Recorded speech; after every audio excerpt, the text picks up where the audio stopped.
Fala, gente, tudo bom? Bom dia.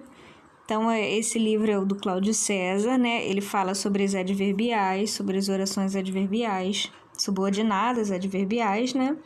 E aí, eu queria que a gente desse uma lida e ver como que ele trabalha, né, essas questões aí, qual é a forma dele de pensar, né, sobre essas orações subordinadas. Então, ele fala que elas desempenham em relação ao principal, obviamente, como nós já sabemos, né? Uma única função sintática, né? Que é de adjunto adverbial, certo? Então, aí tem um quadro que ele trata também dessa questão da ordem, né? Dessas orações, porque ora ela pode vir, né? Na ordem direta, ou seja, sendo principal, né, primeiramente, né, e adverbial em seguida, ou ora ela pode vir de uma forma inversa também, né, uma ordem inversa, na verdade, pode vir inicialmente, né, aparecer como adverbial e principal logo em seguida. E ele fala que em português a ordem inversa é muito praticada nas estruturas adverbiais. Então, normalmente a gente vai encontrar a ordem inversa, né? Quando a gente está tratando das orações adverbiais. Então, olha os exemplos aí. Já que ela tomou essa decisão, vou cuidar da minha vida. Então, aí a gente tem um exemplo de uma oração adverbial na ordem inversa, né? Ela começou com uma adverbial e em seguida a oração principal. Assim como falham as palavras, assim falham os pensamentos. Mesmo que você não goste de filmes de super-heróis, esse vale a pena. Se nós demorarmos mais um pouco, vamos perder o filme. Conforme reza a tradição acadêmica, o professor convidado fala primeiro. Para uma pessoa entrar de graça, é preciso mostrar a carteira de idoso. Quanto mais eu rezo, essa é muito conhecida, né? Essa é muito falada, na verdade. Quanto mais eu rezo, mais assombração me aparece, né? Quando o último sair, apague a luz. Então, normalmente, esses ditados populares, né? Eles são muito... Tem muito exemplo de orações adverbiais, né? Essa mobilidade posicional recomenda atenção quanto ao emprego da vírgula nas adverbiais, o que depende fundamentalmente de dois princípios. Então, basicamente, aqui ele fala do emprego da vírgula, da importância de se empregar a vírgula, e aí depende, né, de dois princípios. O primeiro é quando a vírgula é obrigatória. Quando que ela vai ser obrigatória? Quando a subordinada antecede a principal ou está nela inserida, né? Quando eu tenho a ordem inversa, na verdade, né? Quando a subordinada ela antecede a principal. No segundo caso, né, o segundo princípio é dispensável, certo? Quando eu tenho uma ordem direta, né, dessas orações, exceto no caso de orações adverbiais de grande extensão, quando ela está muito grande, né, e aí por uma questão de ordenar aí as orações, ordenar o texto, na verdade, você emprega a vírgula, ou em casos por razões estilísticas mesmo, tá? Que justifiquem o emprego da vírgula. Então, olha os exemplos aí. Quando os noivos se beijaram, todos os convidados aplaudiram. Então, aí a gente tem uma ordem inversa, emprego obrigatório da vírgula. Todos os convidados, quando os noivos se beijaram, aplaudiram, né? Quando também obrigatório. Todos os convidados aplaudiram, vírgula, quando os noivos se beijaram. Tá até entre parênteses aí essa vírgula, porque o emprego não é obrigatório, visto que, né, está na ordem direta, né? Todos os convidados aplaudiram na letra B quando do fundo da igreja surgiram aquelas lindas crianças vestidas com tanto esmero. Letra E. Todos os convidados aplaudiram quando, vírgula, do fundo da igreja, vírgula, surgiram, que é dar ênfase no fundo da igreja, né? Surgiram aquelas lindas crianças vestidas com tanto esmero. Então, nas letras A, B e D, o emprego da vírgula é obrigatório. Na letra C, é estilístico, certo? Na letra E, melhor será evitar a vírgula divisória em virtude da contiguidade que ela teria com as outras duas, certo? As orações adverbiais são 9. Então, C6, né, que ele fala que são esses 6, né? FTP. Ele gosta muito de abreviar, né? Pelas iniciais de cada tipo. E cabe lembrar que o conectivo que introduz as orações adverbiais é uma conjunção subordinativa, que tem o mesmo nome da oração. Então, por exemplo, né, nas causais, tem a conjunção subordinativa causal, né?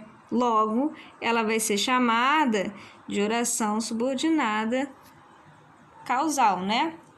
Então, aí a gente tem conjunção base, o porquê na causal, né? A principal conjunção aí da causal é o porquê. Todos ficaram em casa porque estava chovendo. Tem uma observação que ele faz aqui embaixo, que ele fala assim: as conjunções como e se posicionadas à esquerda da principal, quando significam já que, também são causais. Então, nesses casos, né, quando ela está posicionada à esquerda da principal, quando significam já que, também são causais. Assim como uma vez que, visto que, dado que, beleza? A língua culta de rigor acadêmico rejeita as expressões de vez que. Então, eles rejeitam essas expressões. Ou eis que, segundo Bechara, não são locuções legítimas, né? Esse de vez que e eis que. Também se deve evitar a locução posto que como causal, porque ela é concessiva. Então, é importante a gente enfatizar isso, né? A despeito de sua presença muito comum com sinônima de porquê, né? Em textos jornalísticos e literários, como, por exemplo, no conhecido verso de Vinícius de Moraes, quando ele fala posto que chama, né? Os versos conhecidíssimos desse poema dele. Eu possa me dizer do amor que tive, que não seja imortal, posto que chama, mas que seja infinito enquanto dure. Então, a gente tem os exemplos aí com a questão, né, do ser e do como. Se você quer assim, nada mais posso fazer. Como você não compareceu, né, pode trocar por já que você não apareceu, chamamos outra pessoa, né? Não posso comparecer uma vez que fui convocado como escrutinador. Então, nesses casos aí, como ele já havia mencionado, né, o se e o como posicionados à esquerda da principal, quando significam já que, né, quando esse se e esse como ele tem essa significação, esse sentido de já que, também são consideradas causais, tá bom? Assim como uma vez que, visto que, dado que. Eis aí o segundo se, né? Ele fala que tem 6, né? Então, as comparativas, tendo como conjunção base o como e o que, né? O como é o mais conhecido aí, é a principal conjunção aí da parada, né?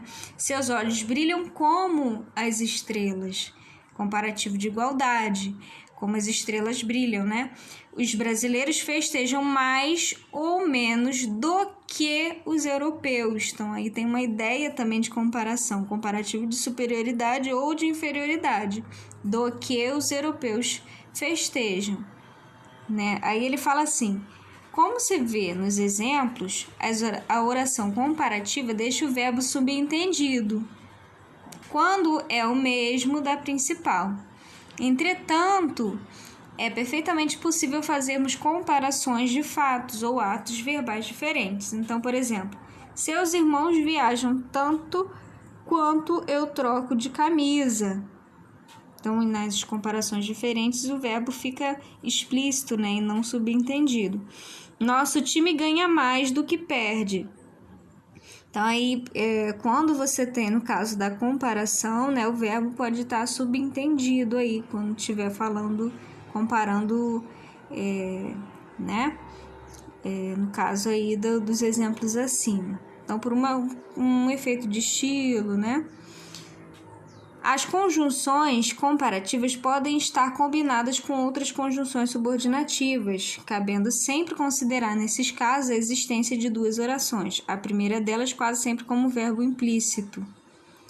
Seus olhos brilham como se fossem estrelas. como brilhariam se fossem estrelas, né? Comparativa condicional. Os torcedores festejaram mais hoje do que quando ganharam a Copa, do que festejaram quando ganharam a Copa, comparativa temporal.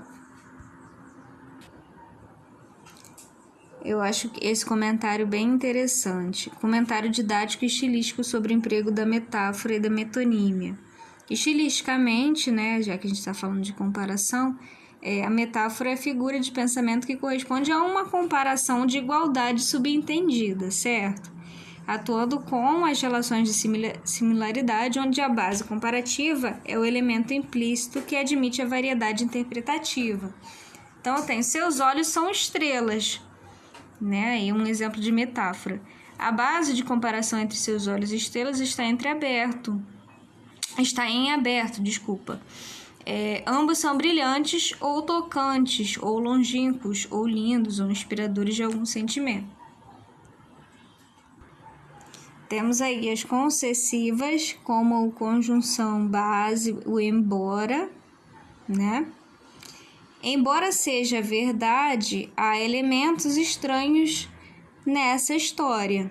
Também são concessivas apesar de que, sem que, se bem que, ainda que, conquanto, suposto, posto que. Exemplos.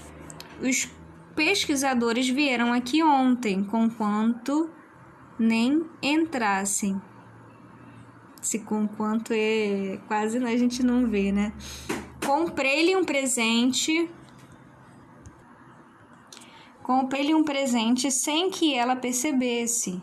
A crueldade não deixara de todo suposto parecesse outro homem. Nossa, o emprego dessas palavras aí, né? Nos textos, na escrita ou na escrita dos textos literários ou não literários, fica muito, muito rica, né? Logo em seguida temos as condicionais, né? Conjunção base, caso você me abandone, na certa vou chorar. Também são condicionais que pode ficar subentendido, conquanto que, dado que e sem que. Exemplos. Se fosse menos insensível, né, veria como as mulheres são incríveis. Dado que fosse sensível, chegaria às lágrimas. Não saia daqui sem que eu dê autorização. Conformativas, tendo como conjunção base conforme, né? Conforme é desejo de todos, parto amanhã para a Europa. Como todos já sabem, amanhã haverá uma palestra sobre cinema. Segundo dizem, os ventos serão favoráveis este ano. Consecutivas, tendo como conjunção base o que? A coitada levou tal susto que morreu. Então, aí ele faz uma observação, na verdade, né? A conjunção consecutiva se prende a uma palavra intensiva da oração principal. Tal, tanto, tamanho, tão, cada... Desculpa. Às vezes subentendido. Sempre será possível acrescentar a expressão em consequência depois da conjunção ou da locução sem que, quando uma das duas orações exprimir ideia negativa. Então, eis aí os exemplos. Sua sorte era tanta que, em consequência, ganhou 100 vezes na loteria. Sua voz era tão esganiçada que, em consequência, chegava a doer. O filho lhe dava cada susto que, né, em consequência, ela nunca estava sossegada. Pensei em você sem que chegasse a uma conclusão. Nunca conversa com o pai sem que acabem brigando. Por consequência, né? Todos eles indicam uma consequência. As consecutivas são as únicas adverbiais que não podem ser colocadas antes da principal. O motivo é de base lógica, por informar a consequência expressa na principal. Sendo assim, nela não tem o uso no português, não há uma inversão, como sem que acabe brigando, nunca conversa com o pai, que em consequência, né, ganhou 100 vezes na loteria, sua sorte era tanta. Então não tem como. Finais. Para que, né? Tendo como locução conjuntiva base, para que? Saio de casa para que possas reavaliar a nossa relação, a fim de que aprendas logo, deves fazer todos os exercícios. Então, para que, a fim de que, né? Proporcionais, locução conjuntiva base, né? A proporção que envelhece, mais idiota fica o homem. Nossa. Também são proporcionais à medida que, ao passo que, quanto, tanto, mais ou menos. Exemplos: pequenos cogumelos, ao passo que devoram os tecidos dos insetos, semeiam seus esporos mortais, né? Quanto mais eu estudo português, mais eu admiro sua riqueza. Isso aí é verdade, né? Temporais, conjunção base, quando ela saiu, quando eu entrei, certo? Semanticamente, toda oração proporcional tem valor temporal, de concomitância. Talvez fosse mais econômico se a NGB, né, se agrupasse genericamente como temporais, certo? E por fim, né, temos aí as observações, também são temporais, enquanto assim que, sem que, antes que, até que, cada vez que, né? Exemplos: assim que eu voltar, eu te telefono. Não comemores nada sem que recebas o aviso da vitória. Letra B. A locução ao passo que pode não ter valor proporcional, caso em que costuma equivaler o enquanto, devendo sua oração ser classificada como temporal, ainda por conta da ideia de concomitância contrastiva, né? Da ideia de contraste. Ela é dedicada, ao passo que o irmão nada quer com os estudos, certo? Então, aí tem um comentário também. Em português, há a possibilidade de se colocar a partícula negativa antes das conjunções subordinativas, fato comum entre ideias contrastivas ligadas por mais. Ela chorou quando o marido morreu, mas quando soube que não lhe deixara nada. O modelo ganharia o prêmio não se desfilasse melhor, mas se tivesse um belo sorriso. Meu tio falou, não como meu parente falaria, mas como um estudioso de leis falarias. Então, essa forma negativa pode ser deslocada para antes do verbo da oração principal. Aqui eu tenho, né? Desculpa aí pelo meu dedo.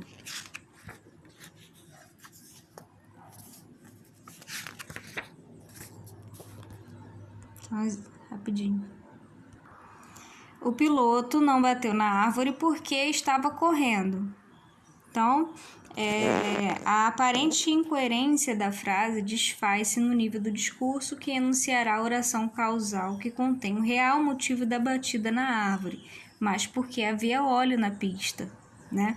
Não podemos nos esquecer de que a situação e o contexto são elementos que interferem na construção de frases, certo? A negativa em o vizinho não levou o cachorro ao veterinário não se refere necessariamente a levar o cachorro, ou a levar o cachorro ao veterinário. Ou seja, o vizinho pode ter dado o cachorro ao veterinário e não levado ele até o veterinário, né? Ou ter levado o gato ao veterinário e não o cachorro, ou ter levado o cachorro ao canil e não ao veterinário, certo? Esse deslocamento da negativa pode ter consequências mais pragmáticas do que sintagmáticas no decorrer do uso da língua, né?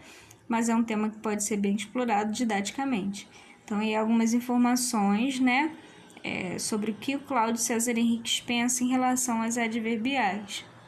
Tá ok, gente? Então, beijos. Até a próxima.